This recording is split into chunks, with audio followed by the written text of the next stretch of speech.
2021లో BTech join అయినాను. అది కూడా మైనింగ్ ఇంజనీరింగ్ తీసుకున్నాను. గ్రోత్ లేదు, మైనింగ్ లో గ్రోత్ లేదు, అంటే ఎక్కువ ఆపర్చునిటీస్ ఇవ్వట్లేదు, నార్త్ సైడ్ వాళ్ళకి ఎక్కువ ఆపర్చునిటీస్ ఉన్నాయని చెప్పేసి. సో కొన్ని హెల్త్ ఇష్యూస్ కారణమయ్యాయి. దానివల్ల నేను ఫ్రెండ్స్ కానీ అన్న వాళ్ళని కానీ సజెషన్ చేస్తే, సో ఇంకా ఐటీ సైడ్ షిఫ్ట్ కమ్మన్నారు, అంటే సాఫ్ట్వేర్ సైడ్ షిఫ్ట్ కమ్మన్నారు. సో నాకు అసలు సాఫ్ట్వేర్ అనేది నా మైండ్లో లేదు అప్పటికి.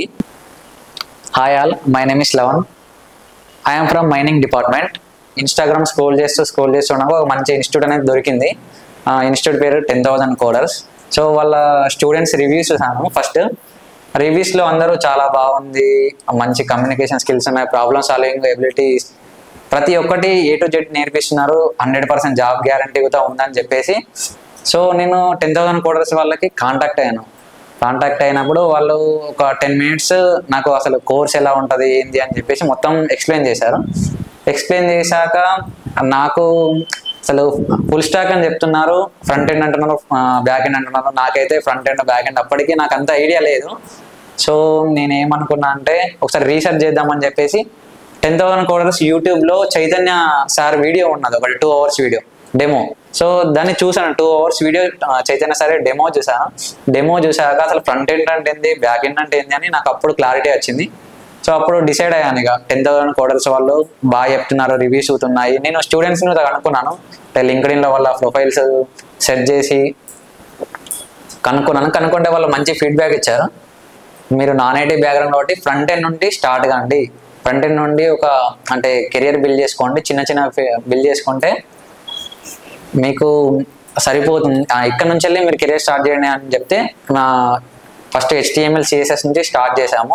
అంటే ఫస్ట్ ఫ్రంట్ ఎండ్ కోర్సెస్ నేర్చుకున్నాం, కొంచెం ఈజీ ఉంటాయి, నాన్ ఐటీ వాళ్ళకి అర్థమవుతాయని చెప్పేసి నేర్చుకున్నాను. హెల్త్ ఇష్యూస్ అంటే మార్నింగ్ 8 to ఈవినింగ్ 6 o'clock మొత్తం ఎండలోనే ఉండాలి. లైక్ 40 అయితే 40 degrees, 42 అయితే 40 degrees మొత్తం ఎండలోనే ఉండాలి. Complete 10 hours to 11 hours work ఉంటుంది. దానివల్ల మళ్ళీ డస్ట్ ఎలర్జీ, సో హెడేక్ బాగా వచ్చింది దానివల్ల. ఫస్ట్ ఇన్స్టిట్యూట్ వాళ్ళు చెప్పిన మాటలు, ఎవరి మాటలు నమ్మకుండా స్టూడెంట్స్ రివ్యూస్ ఇన్స్టాగ్రామ్లో యూట్యూబ్లో చూసాక ఒక చిన్న నమ్మకం వచ్చింది. దాని తర్వాత ఎప్పుడైతే నేను యూట్యూబ్లో చైతన్య సార్ వీడియో డెమో చూసాను, అంటే ఫ్రంట్ అండ్ బ్యాక్ అండ్ తను 2 hours వీడియో ఉంది. సో అప్పుడు వీళ్ళు టీచింగ్ ఆన్లైన్లోనే ఇంత బాగా చెప్తున్నా అంటే ఆఫ్లైన్లో ఇంకా చాలా బాగా చెప్తారని చెప్పేసి అప్పుడు ఇంకొక 30% వచ్చింది.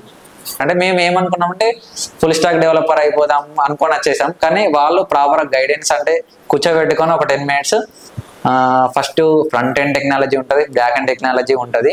సో మీరు ఫస్ట్ ఫ్రంట్ ఎండ్ టెక్నాలజీ మీద ఫోకస్ చేయండి. మేము ఫ్రంట్ ఎండ్ టెక్నాలజీ వాళ్ళు ఏం చెప్పారంటే మాకు లిటరల్గా మీరు నాన్ ఐటీ బ్యాక్గ్రౌండ్ కాబట్టి అందులో మీకు మైనింగ్, అందులో మీకు ఒక్క సబ్జెక్టు ఏం తెలియదు, రిలేటెడ్ అవుతుండదు, కంప్లీట్గా మీకు 8 to 10 months ఖచ్చితంగా పట్టిద్ది అని చెప్పారు వాళ్ళు. సో మేము కూడా ఆలోచించాము, ఓకే మనం కూడా నాన్ ఐటీ మనకి ఏం తెలియదు, మనం కూడా టైం ఇన్వెస్ట్ చేద్దాము అని చెప్పేసి అప్పుడు జాయిన్ అయ్యాను. ఫస్ట్ మేము ఇన్స్టిట్యూట్ని కన్సిడర్ అయినప్పుడు వాళ్ళు 8 to 10 months మాకు డ్యూరేషన్ పీరియడ్ చెప్పారంటే మీ కోర్స్ అయిపోయాక మేము జాబ్లో పుష్ చేయాలన్నా, మీకు మొత్తం సబ్జెక్ట్ మొత్తం నాలెడ్జ్ అంతా మీరు గెయిన్ చేసుకోవాలన్నా, మీరు నాన్ ఐటీ బ్యాక్గ్రౌండ్ కాబట్టి మీకు ఖచ్చితంగా 8 to 10 months 1 year కూడా పడుతుందని చెప్పారు. కానీ మేము కన్సిస్టెన్సీ ఉండి అన్ని క్లాసులు అటెండ్ అయ్యి వాళ్ళు చెప్పిన ప్రాజెక్ట్స్ అన్ని చేసి వితిన్ 4.5 months నేను ప్లేస్ అయ్యాను, మా ఫ్రెండ్ కూడా ప్లేస్ అయ్యాను. ఇద్దరం కలిసి వచ్చాము, ఇద్దరము ప్లేస్ అయ్యాము. ఇద్దరము ఒకటే రోజు జాయినింగ్. నేను ప్లేస్ అయిన కంపెనీ సయాన్ క్యాన్సర్ క్లినిక్స్, అందులో నాకు పెయిడ్ ఇంటర్న్షిప్ వచ్చింది.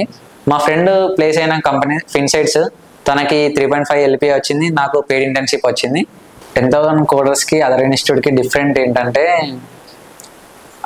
బయట ఇన్స్టిట్యూట్ వాళ్ళు మ్యాక్సిమం ఇన్స్టిట్యూట్ వాళ్ళు ఆన్లైన్లో చెప్పేసి వాళ్ళకి ఏదో కోర్స్ చెప్పేసి అయిపోయింది ఆ కోర్స్ అని చెప్పేసి వదిలేస్తూ ఉంటారు. మ్యాక్సిమం చాలా మందిని చూసాను నేను, మా ఫ్రెండ్స్ వాళ్ళు ఇప్పటికీ జాబ్ రాక స్ట్రగుల్ అవుతూ ఉన్నారు, కంపెనీ చుట్టూ వాకిన్ ఇంటర్వ్యూ అటెండ్ అవ్వకుండా. కానీ సో 10,000 Codersలో ఎలా అంటే వాళ్ళు ఇనిషియల్ డేస్ నుంచి వెళ్ళి నాన్ ఐటీ అయినా సరే ఐటీ అయినా సరే ఆన్లైన్ అయినా ఆఫ్లైన్ అయినా వాళ్ళు ప్రతి ఒక్కరి మీద కేర్ అనేది తీసుకునే వాళ్ళు. అంటే వీళ్ళు ఎక్కడ ల్యాగ్ ఉన్నారు, వీళ్ళు నాన్ ఐటీ కదా, వీళ్ళు అర్థమవుతుందా, స్పెషల్గా మమ్మల్ని పిలిచి మరి మీకు అర్థమవుతుందా ఏమన్నా ఇక్కడ ల్యాగ్ ఉన్నారా చెప్పేవాళ్ళు. మెయిన్గా బయట ఇన్స్టిట్యూట్కి 10,000 ఇన్స్టిట్యూట్కి వచ్చేసి కేరింగ్, అంటే ఒక స్టూడెంట్ పైన ఎలా కేర్ చేయాలి, అంటే వాళ్ళ ఇన్నర్ ఫీలింగ్స్ ఏంటి అసలు వీళ్ళు, అంటే ఇప్పుడు మనం HTML CSS JavaScript, కొందరు స్టూడెంట్స్ ఏంటంటే HTML CSS ఈజీ ఎవరైనా చేయగలుగుతారు. కమింగ్ టు జావాస్క్రిప్ట్ వచ్చే వరకు కొంచెం లాజిక్ ఉంటుంది. సో చాలా మంది ఇక్కడ స్కిప్ అవుతూ ఉంటారు. అసలు వాళ్ళు ఎందుకు స్కిప్ అవుతున్నారు అని చెప్పేసి వాళ్ళ ప్రాబ్లం తెలుసుకొని వాళ్ళకి స్పెషల్ క్లాసులు కండక్ట్ చేయడము, స్పెషల్ ప్రాబ్లమ్ సాల్వింగ్స్ కండక్ట్ చేయడము, కమ్యూనికేషన్ సెషన్ కండక్ట్ చేయడం. సో వాళ్ళ దగ్గరికి ఆ ఫియర్ అనేది పోడగొట్టేసి సో మళ్ళీ వాళ్ళను బ్యాక్ టు క్లాస్ రూమ్కి తీసుకొచ్చేసి కంటిన్యూ చేసేవాళ్ళం. అదే బయట ఇన్స్టిట్యూట్ అయితే పోతే పోయినాయి అని వాళ్ళే అనుకున్నాడు, ఎందుకంటే స్ట్రెంత్ తగ్గుద్ది ఇక్కడ క్లాస్ రూమ్లో, వేరే వాళ్ళు జాయిన్ చేసుకోవచ్చు అని చెప్పేసి బయట ఇన్స్టిట్యూట్ వాళ్ళు చూస్తారు. కానీ 10,000 అలా కాదు. అసలు ఎందుకు వెళ్ళారు వాళ్ళ ప్రాబ్లమ్స్ తెలుసుకొని వాళ్ళు 100% రెక్టిఫై చేసి ఓకే వాళ్ళని బ్యాక్ టు క్లాస్ రూమ్కి తీసుకొచ్చేవారు.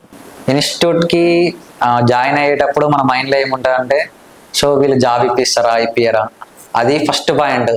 దాని తర్వాత మనం నాన్ ఐటీ కదా, ఐటీ వాళ్ళకే ఫస్ట్ ప్రిఫరెన్స్ ఇస్తారు కావచ్చు. ఇప్పుడు CSE ఉంది, ECE ఉంది, వాళ్ళకి కొంచెం ఎక్కువ ప్రిఫరెన్స్ ఇస్తారు కావచ్చు. మనం నాన్ ఐటీ డిగ్రీ బ్యాక్గ్రౌండ్ మనకి ఏమి ఇస్తారు, అది సెకండ్ పాయింట్. థర్డ్ పాయింట్ వచ్చేసి అసలు వీళ్ళు టేక్ కేర్ చేస్తారా, సపోర్ట్ ఇస్తారా, ఎక్కడైనా ల్యాగ్ అయితే మనకి సపోర్ట్ ఇస్తారా ఇవ్వరా అని చెప్పేసి. స్టార్టింగ్లో HTML స్టార్ట్ అయినప్పుడు ఓకే HTML ఈజీ అయినా ఉంది, HTML CSS ఈజీ అయినా ఉంది. దాని తర్వాత ఎప్పుడైతే జావాస్క్రిప్ట్ ఎంటర్ అయ్యామో కొంచెం logic based concepts, arrays, strings అవన్నీ వచ్చే వరకు సో ఎక్కడో మా మైండ్లో మాకు జాబ్ వస్తుందా రాదా ఇలా అని చెప్పేసి అనిపించింది. బయటకు వెళ్ళాలనిపించింది లిటరల్గా. వద్దులే ఇన్స్టిట్యూట్ వద్దు, ఏది లేదు, మళ్ళీ హెల్త్ ఏమైనా పర్లేదు పోయి అక్కడనే జాయిన్ అయ్యి అక్కడనే ఏదో ఒకటి చేసుకున్నాము, మైనింగ్లోనే జాయిన్ అయినామని చెప్పేసి అనిపించింది.